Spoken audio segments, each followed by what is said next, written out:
When life gets unpredictable, preparation matters. In medicine, it's all about staying alert, ready for whatever comes through the door. On the road, it's no different. That's why Volvo designs vehicles to help anticipate risk, reduce harm, and protect lives. The Volvo XC90's advanced safety systems inspire confident decisions wherever the road takes you. The Volvo XC90, for life. Proud sponsor of the Pit Podcast. Learn more at volvocars.ca/safety. Third hour of the Elias Macko Show. Going to get to some technology news in just a second, but I want to start off on the pricing of things at the grocery store.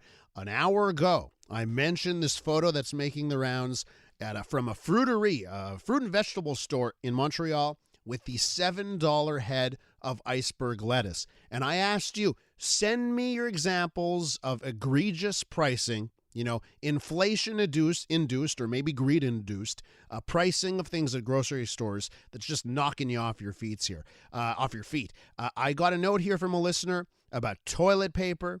Their low-price presidential choice tissue paper used to be $5.99. It's now $11. That was from Frank.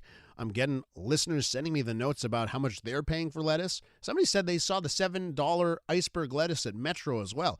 Oh, buddy, keep those suggestions coming as we look at the egregious. At the end of this hour, I will look at these a little bit more. And I have Ann in Côte St. Luc telling me about limp cucumbers. Now, I believe that was a punk band in the 1990s. Limp cucumbers priced at $2.49 each.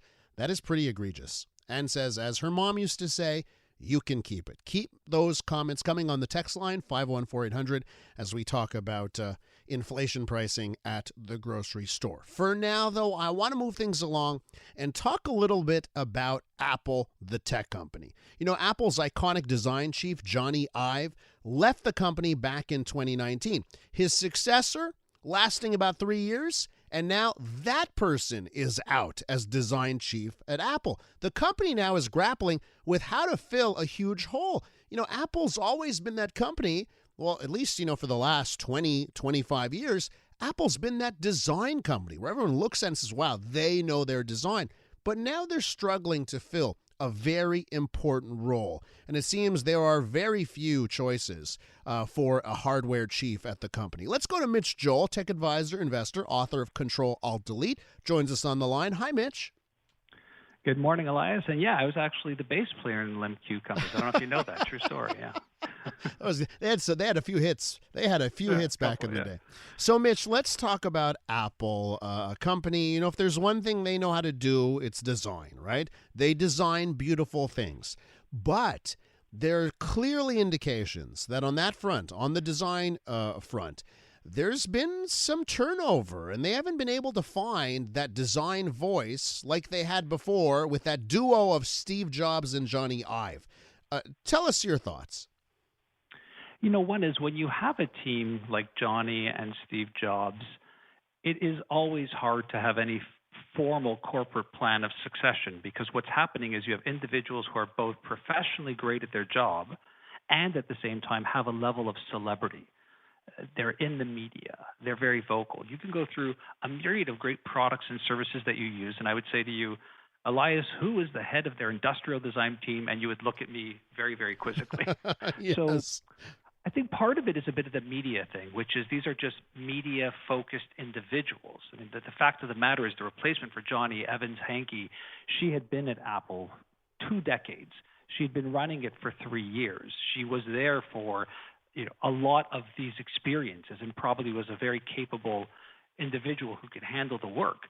I would say back after 20 years is one not able to make changes, go on, maybe have other opportunities. So the challenge that Apple has is less about how public or visible this individual is and much more about finding a valuable leader.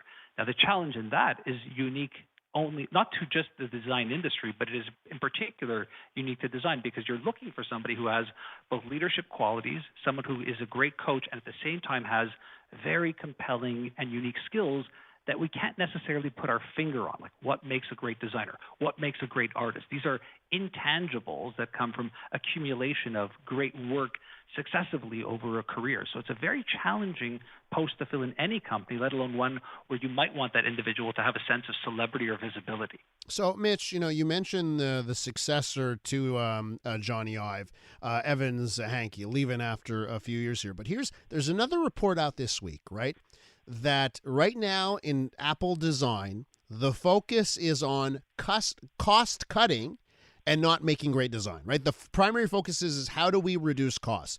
And I want to get into that bit here, right? Because, there was a book that came out called After Steve, looking at the 10 years of Apple since Steve Jobs passed. And I would say it was almost like a book about after Steve, but also after Johnny, and how Tim Cook runs Apple. And it's not lost on me that Tim Cook runs Apple in a much more cost-oriented way.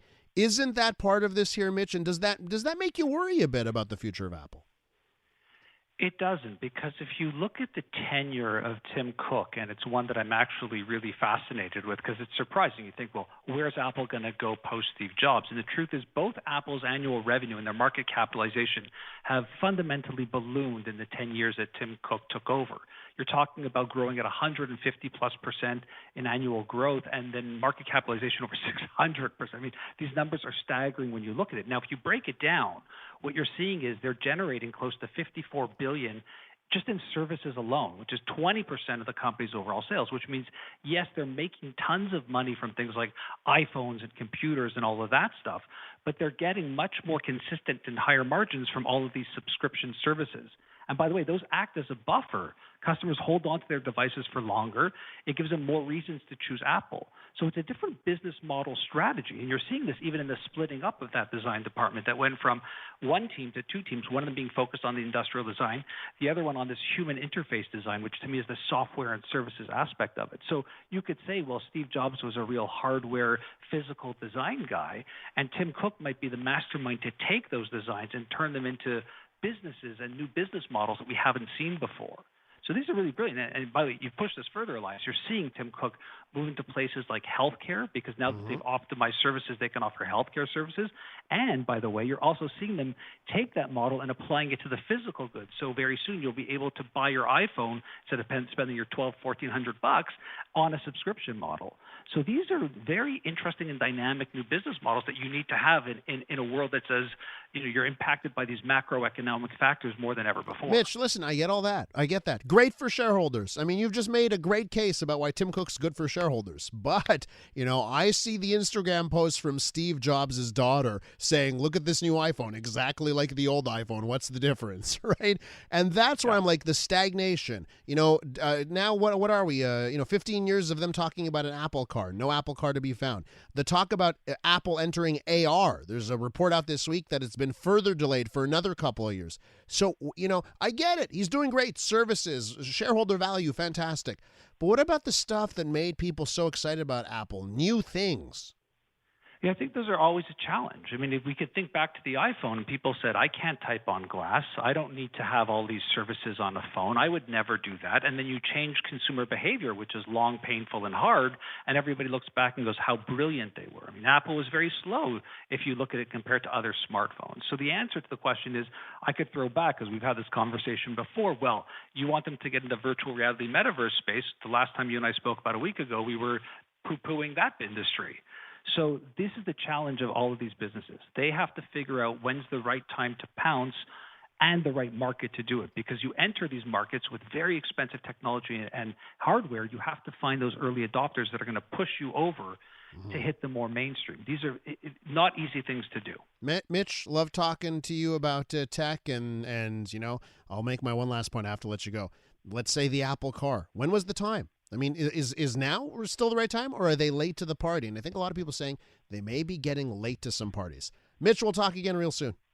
Have a great week. Thanks, Elias. That is Mitch Joel, tech advisor, investor, and author of CTRL ALT Delete.